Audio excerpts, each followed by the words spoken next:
ईरानी जहाज पर कब्जे को लेकर यह बड़ी खबर है। इस वक्त ही ईरान ने संयुक्त राष्ट्र को पत्र लिखा है।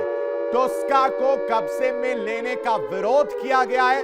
जहाज और चालक दल की रिहाई हो, ईरान की तरफ से यह कहा जा रहा है। ये इस वक्त की बड़ी खबर आपको बता रहे हैं, लेकिन इस बड़ी खबर में आप समझिए कि अंदर खाने क्या मैसेज छिपा है। टोस्का आपको याद हो, पिछले 2 दिन पहले इस पर कब्जा किया गया। कहा क्या गया वो समझिए।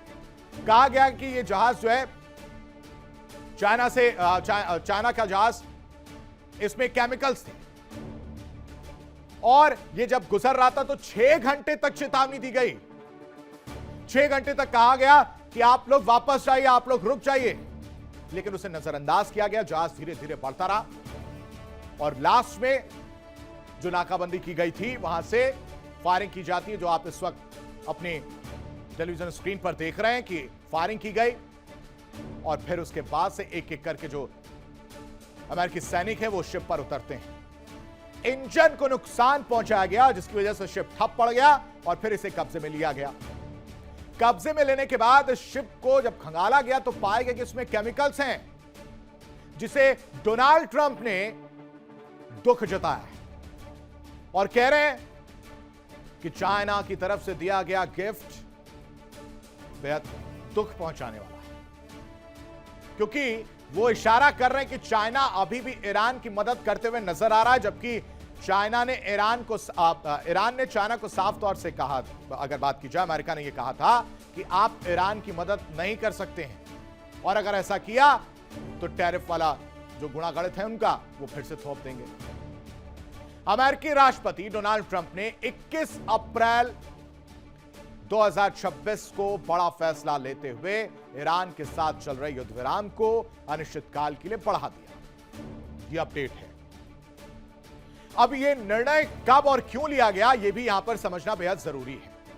यह निर्णय उस समय लिया गया जब पहले से तय 2 हफ्ते का सीजफायर खत्म होने में बस कुछ ही घंटे बचे थे, और घंटे छोड़िए भाई साहब, मिनट बचे थे। ट्रंप ने यह जानकारी अपने सोशल मीडिया, उनका सबसे फेवरेट ट्रुथ सोशल पर साझा की। इस फैसले से फिलहाल तनाव कम होने की उम्मीद नहीं है, लेकिन क्षेत्र में हालात अब भी बेहद संवेदनशील बने हुए हैं। किस तरह से, इस रिपोर्ट में देखिए।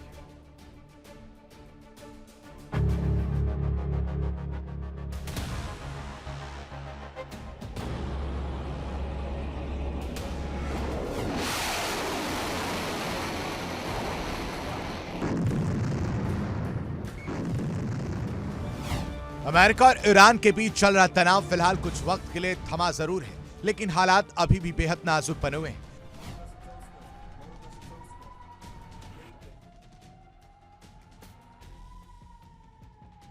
अमेरिकी राष्ट्रपति डोनाल्ड ट्रंप ने ईरान के साथ जारी सीजफायर को बढ़ाने का ऐलान किया है, लेकिन इसके साथ ही उन्होंने साफ कर दिया कि ईरान पर सैन्य नाकाबंदी जारी रहेगी।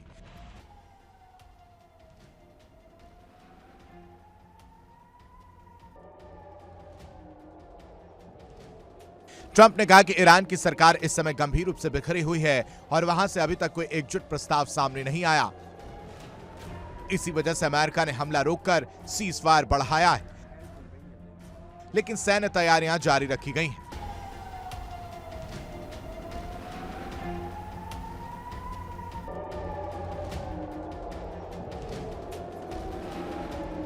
हालांकि अमेरिका ने अपने सबसे बड़े दबाव वाले हथियार नाकाबंदी को बरकरार रखा है।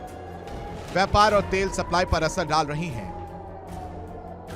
अमेरिका का मानना है कि यह रणनीति ईरान की आर्थिक ताकत को कमजोर करने के लिए अपनाई गई है। यहां तक कहा गया है कि खर्ग आइलैंड पर तेल स्टोरेज कुछ ही दिनों में भर सकता है, जिससे ईरान के पास तेल स्टोर करने की जगह नहीं होगी और उसके तेल के कुएं बंद हो जाएंगे। इससे तेल कारोबार पर और दबाव बढ़ेगा।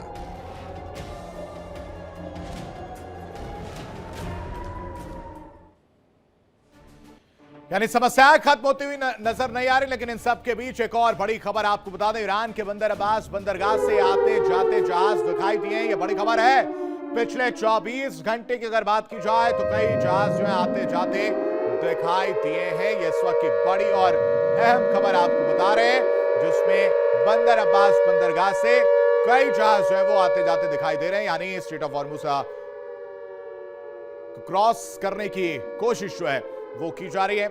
ईरान के बंदर अब्बास बंदरगाह से जहाज नजर आए हैं। पिछले 24 घंटे में जहाज आते जाते दिखाई दिए हैं।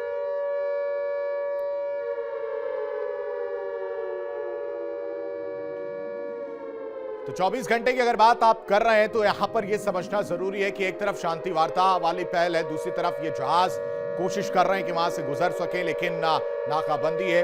यानी अब जो तस्वीर है वो सवालों के घेरे में है कि कैसे और क्यों ये कोशिश की जा रही है, क्योंकि नाकाबंदी के जरिए अमेरिका जो है ये कोशिश कर रहा है कि कोई भी जहाज वहां से ना गुजर सके, कोई भी शिप वहां से गुजरते हुए नजर ना आए। ये एक परेशानी की बात निकलकर सामने आ रही है। लेकिन इन सब के बीच मोनिका का रुख करेंगे। मोनिका, एक जरूरी खबर आपके पास।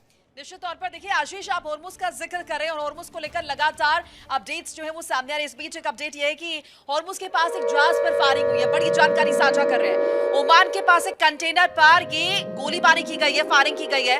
शिप के कैप्टन ने बाकायदा दावा किया है कि IRGC ने जहाज को रोका है, फायरिंग का जहाज को रोका गया है। ये बकौल कैप्टन बताया गया है। फायरिंग से जहाज के कंट्रोल एरिया को नुकसान पहुंचा है। तो ये स्थिति बनी है होर्मुज स्ट्रेट की। जहाजों पर फायरिंग हो रही है और जैसे कि आपने जिक्र किया कि कुछ जहाजों को रोका गया है, कुछ जा भी पा रहे हैं। कुल मिलाकर अगर हम देखें तो होर्मुज बिल्कुल मोनिका, ये AI जनरेटेड जो वीडियो जरा इसको भी जल्दी से बताइए कि किस तरह से ये हमला किया गया और नुकसान पहुंचाया गया। बिल्कुल, देखिए बकौल पायलट जो है, ये जो शिप जा रहा है जिसको हम दिखा रहे हैं तस्वीरों के जरिए, ये AI जनरेटेड वीडियो जैसा कि आपने खुद बताया। इस शिप के कैप्टन ने बाकायदा दावा किया है कि IRGC के लड़ाके जो हैं वो वहां से गुजरे हैं और इस जहाज को बाकायदा निशाना बनाया गया है, इस पर गोलीबारी की गई है। हम दिखाने की और समझाने की भी कोशिश कर रहे हैं अपने दर्शकों को जो हमें देख रहे हैं कि किस तरीके से गोलीबारी करके इसको नुकसान पहुंचाने की कोशिश की गई है और मंशा वही रही कि ये पार ना कर पाए होर्मुज को IRGC, क्योंकि लगातार हम देख रहे हैं जो टोल देगा वो जाएगा और जो टोल नहीं देगा वो नहीं जाएगा। तो रोकने की कोशिश, और इस बीच देखिए बताएं कि कंट्रोल एरिया जो है जहाज का उसे नुकसान पहुंचा है। बाकायदा तस्वीरों के जरिए हम बता रहे हैं, क्योंकि एक तरफ हम देख रहे हैं अमेरिकी नाकाबंदी है। अमेरिका का कहना है कि जो टोल देगा वो नहीं जाएगा। ईरान ये साफ पहले कर चुका है कि हमें टोल तो आपको देना पड़ेगा और अगर आप टोल नहीं देंगे तो जहाज यहाँ से गुजर नहीं पाएगा। तो ये होड़ मची हुई है और इन सब के बीच अगर हम देखें तो ये जहाजों के लिए मुश्किल है जो यहाँ से गुजर रहे हैं। अब ये जो जहाज है ये किसका जहाज है ये अभी इंफॉर्मेशन साझा नहीं हुई, लेकिन IRGC ने इसे अटैक किया है, इसे निशाना बनाया गया है, इस पर गोलीबारी यहाँ पर की गई है। और ये जो पायलट रहा इस जहाज का बाकायदा उसके द्वारा बताया गया है कि जो कंट्रोल एरिया है जिससे जहाज को नियंत्रित किया जाता है, दिशा दी जाती है, उसे नुकसान पहुंचा है। बिल्कुल यही मंशा IRGC और ये नुकसान पहुंच रहा है और इसकी वजह से तमाम सवाल भी देखने को मिल रहे हैं कि आखिर युद्ध रुक क्यों नहीं रहा है और युद्ध क्या रुक सकता है। अमेरिका ईरान के बीच युद्ध आखिर रुक क्यों नहीं रहा, ये भी समझिए। आखिर इस युद्ध में कहां ऐसा पेंच फंस गया है जिसके चलते युद्ध खत्म नहीं हो पा रहा है। इसको भी हम आपके सामने लेकर आते हैं, ग्राफिक्स के जरिए समझाने की कोशिश करते हैं कि क्या तस्वीर निकलकर सामने आई है। ये युद्ध आप देखिए, युद्ध अमेरिका चाहता है कि ईरान अपने परमाणु कार्यक्रम बंद कर दे। वही शर्तें हैं जो अमेरिका लगातार रख रहा था। अमेरिका चाहता है कि ईरान परमाणु बम ना बनाए, साथ ही साथ ईरान अपना सारा यूरेनियम अमेरिका के हवाले कर दे। ये होर्मुज में नाकाबंदी कर अमेरिका ईरान पर दबाव बना रहा है। लगातार डोनाल्ड ट्रंप की यही रणनीति इस वक्त समझ में आ रही है। होर्मुज में ईरान को और ईरान के टोल वसूली से अमेरिका नाराज है। नाराजगी इसलिए कि टोल वसूल कर वो अपने आप को और मजबूत कर रहा है। ईरान होर्मुज पर अपना कंट्रोल करना चाहता है और ये दावा भी करता है कि वो कंट्रोल कर रहा है। इस वजह से युद्ध जो है वो नहीं रुक रहा है, क्योंकि इन सभी बिंदुओं पर बात बनती हुई नजर नहीं आ रही है। मोनिका का रुख करते। मोनिका, आपके पास एक और बड़ी खबर, जल्दी से दर्शकों को बताइए।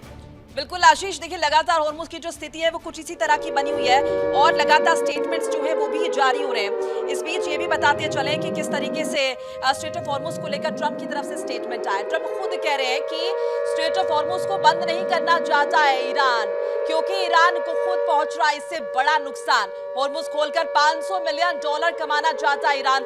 आर्थिक तौर पर ईरान की कमर टूट चुकी है, ईरान को नुकसान हो रहा है।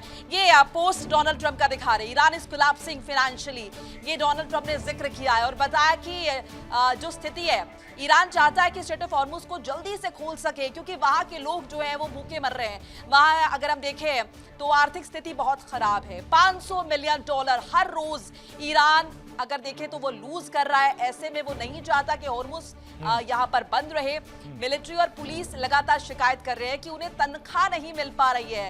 ये चिंता जताई है डोनाल्ड ट्रंप ने, सरकास्टिकली भी इस बात को रखा है और ये बताया कि वो ईरान जो स्ट्रेट ऑफ हॉर्मुज पर नियंत्रण रखना चाहता है, जो ये कह रहा है कि हम लेकिन दावे मोनिका यहाँ पर समझिए, दावे क्या होते हैं? दावे ये किए जा रहे हैं कि हमारा कंट्रोल है। सब दोनों ही अपने अपने कंट्रोल की बात करते हैं, लेकिन नुकसान सबको हो रहा है। जैसा कि आपने भी जिक्र किया कि आर्थिक नुकसान ही एकमात्र लक्ष्य है इस वक्त अमेरिका का, ताकि उसकी कमर जो है वो तोड़ी जा सके और फिर जब बातचीत की टेबल सामने होगी वहां पर बैठकर और उसको प्रेशर क्रिएट करके शांति वार्ता पर लाकर इसका रास्ता निकाला जा सके। हालांकि देखिए ना आशीष, लगातार ईरान इस बात का जिक्र कर रहा है कि अमेरिका अपनी नाकाबंदी तोड़े तभी हम टेबल पर आएंगे।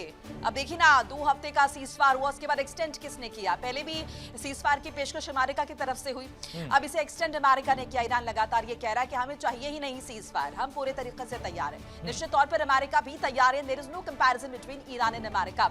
अगर हम यहाँ पर सैन्य शक्ति की बात करते हैं, अमेरिका सुपर पावर है, लेकिन ईरान भी लगातार ये कह रहा है कि अगर आप धमकियां देंगे और अगर आप डराने की कोशिश करेंगे तो इस डरावे के, अगर हम देखें डरावे के तहत तो हम नहीं आएंगे बातचीत की टेबल पर। धमकी आप दे रहे हैं। देखिए इंडिया डेली 24/7 अब आपकी स्मार्ट टीवी पर। इंडिया डेली मौजूद है सभी डिजिटल प्लेटफॉर्म पर लाइव और लगातार। इंडिया डेली 24/7 हर दिन राष्ट्र को समर्पित।